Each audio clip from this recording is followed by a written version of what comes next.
ఛానల్కు స్వాగతం. ఈనాటి ముఖ్యాంశాలు. ఎస్సీలకు క్రీమీ లేయర్ ఉండవలసిందే, జస్టిస్ బిఆర్ గవాయ్.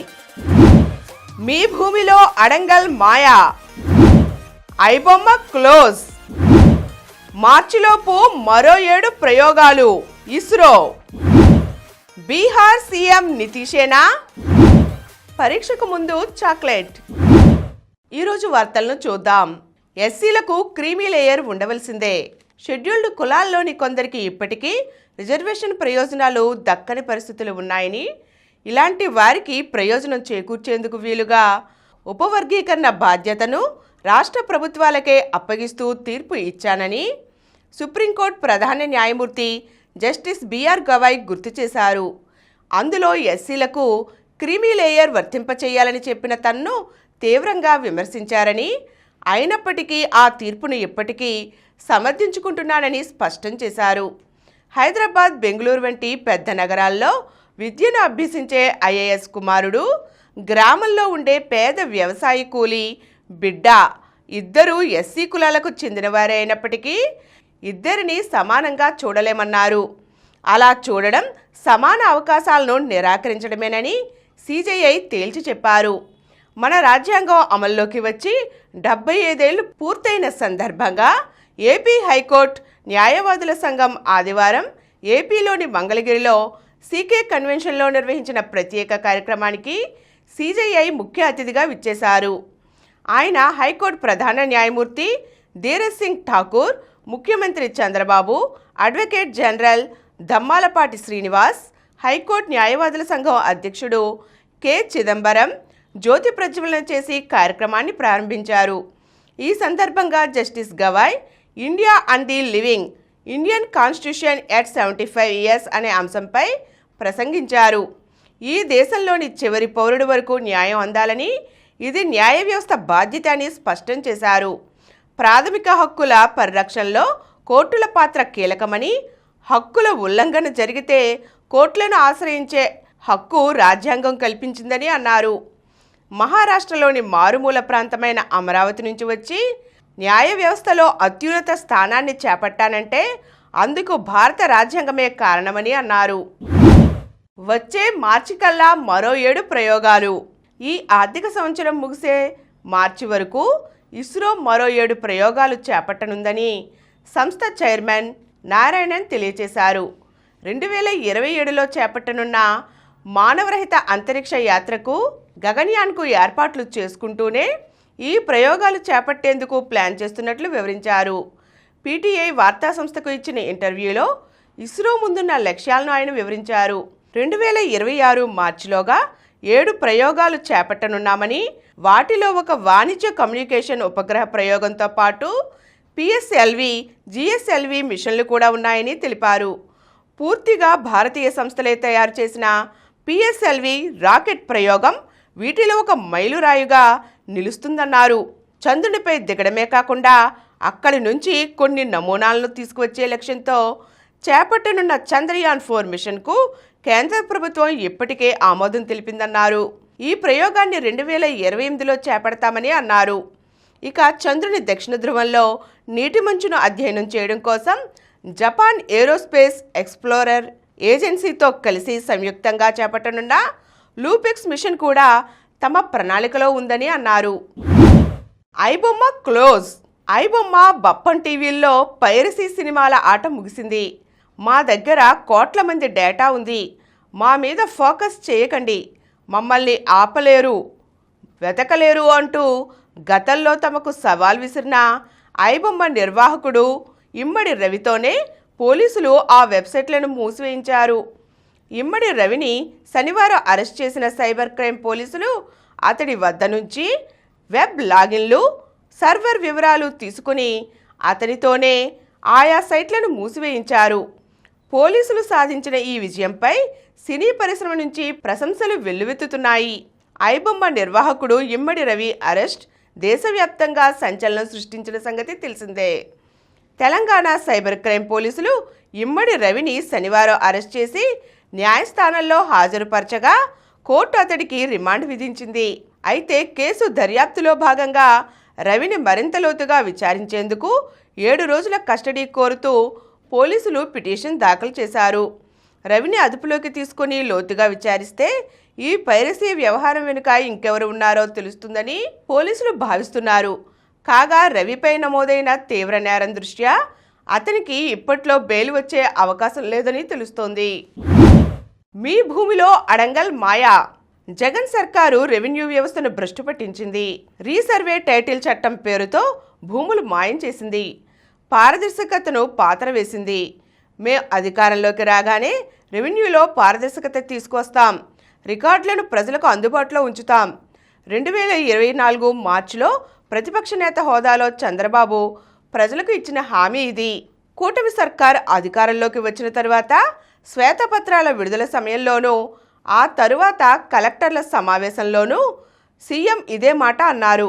అయితే దేవుడు వరమిచ్చినా పూజారి కరుణించలేదన్న చందంగా రెవెన్యూ శాఖ వ్యవహరిస్తోంది.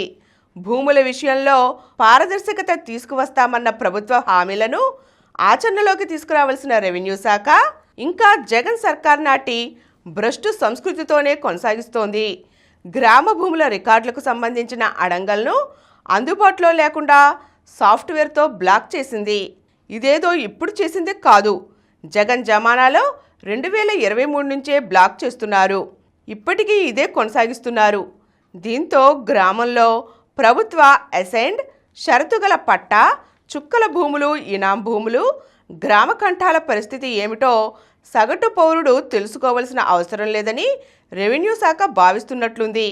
అందుకే గ్రామ అడంగల్ మీ భూమి పోర్టల్లో ఓపెన్ కాకుండా బ్లాక్ చేశారా, లేక ఇంకా మరేదైనా చీకటి కోణం ఉందా అన్న అనుమానాలు వ్యక్తమవుతున్నాయి. జగన్ సర్కారు వైఖరిని రెవెన్యూ శాఖ కొనసాగించాలని అనుకుంటున్నదా, అందుకే దాన్ని బ్లాక్ చేసిందా అనే అనుమానాలకు రెవెన్యూ నిపుణులు వ్యక్తం చేస్తున్నారు. బీహార్ సీఎంగా నితీష్.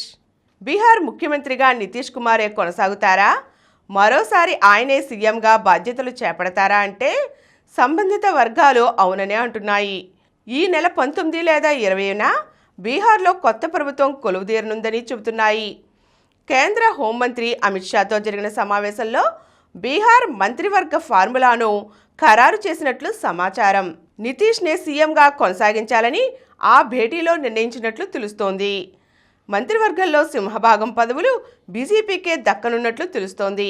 15 నుండి 16 పదవులు కాషాయ పార్టీకి, 15 నుండి 16 పదవులు బీజేపీకి, 14 పదవులు జేడీయూకు, కేంద్ర మంత్రి చిరాగ్ పాస్వాన్ పార్టీ ఎల్జేపీకి 3, మరో కేంద్ర మంత్రి జితన్ రామ్ మాంఝీ పార్టీ హిందుస్థానీ అవామ్ మోర్చా హెచ్ఏఎంకు 1, రాష్ట్రీయ లోక్ మోర్చాకు 1 చొప్పున ఇవ్వాలని నిర్ణయించినట్లు సమాచారం. సఫారీల చేతిలో టీమిండియా పరాజయం. సొంత గడ్డపై నాణ్యమైన స్పిన్ను ఎదుర్కోవడంలో టీమిండియా విఫలమైంది. 3 రోజుల్లోనే ముగిసిన మొదటి టెస్టులో 30 పరుగుల తేడాతో దక్షిణాఫ్రికా చేతిలో పరాజయం పాలైంది. ఆదివారం 124 పరుగుల ఛేదంలో భారత్ తేలిపోయింది. స్పిన్నర్లు హార్మర్, కేశవ్ మహారాజ్ మార్క్రమ్ ధాటికి 35 ఓవర్లలో 93 పరుగులకే ఆలౌట్ అయింది. యాన్సెన్ 2 వికెట్లు పడగొట్టాడు. మెడగాయం కారణంగా కెప్టెన్ గిల్ బ్యాటింగ్కు దిగలేదు. వాషింగ్టన్ సుందర్ 31 టాప్ స్కోరర్గా నిలిచాడు. అంతకుముందు ఓవర్నైట్ స్కోర్ 93తో రెండో ఇన్నింగ్స్ కొనసాగించిన దక్షిణాఫ్రికా 153 పరుగులకు ఆలౌట్ అయింది. బౌమా 55 నాటౌట్ విలువైన ఇన్నింగ్స్ ఆడాడు. తొలి ఇన్నింగ్స్లో దక్షిణాఫ్రికా 159 పరుగులు చేయగా భారత్ 189 పరుగులకు ఆలౌట్ అయింది. 15 ఏళ్ల సుదీర్ఘ విరామం తరువాత దక్షిణాఫ్రికా భారత్లో టెస్ట్ విజయాన్ని అందుకుంది. రెండో టెస్ట్ శనివారం గువాహటిలో ఆరంభమవుతుంది. పరీక్షకు ముందు చాక్లెట్. ఏడాది పొడవునా చదవడం ఒకెత్తైతే పరీక్షలకు ముందు చదవడం ఒకెత్తు.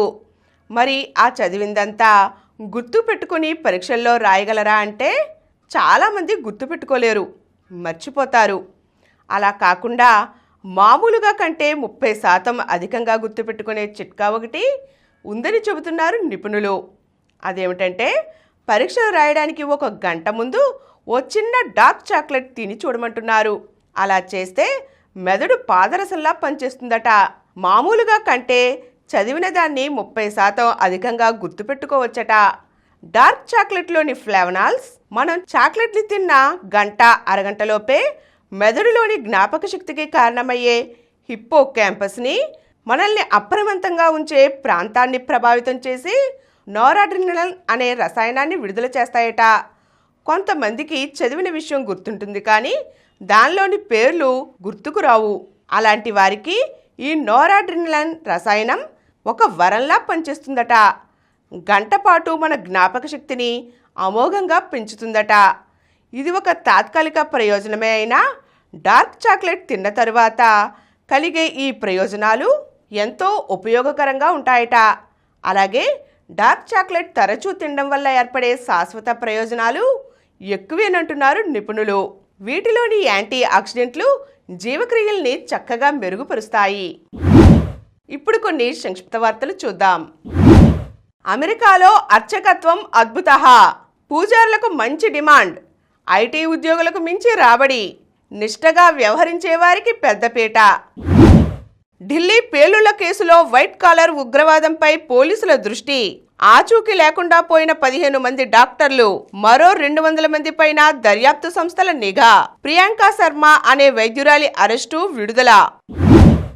బదిర ఒలింపిక్స్ లో తెలుగు షూటర్ ధనుష్ బంగారు రికార్డు, మాట్లాడలేకపోవడం, వినికిడి లోపం ఉన్న తెలుగు బదిర షూటర్ ధనుష్ శ్రీకాంత్ ప్రతిష్టాత్మక డెప్లింగ్స్ లో స్వర్ణ పతకం కొల్లగొట్టాడు.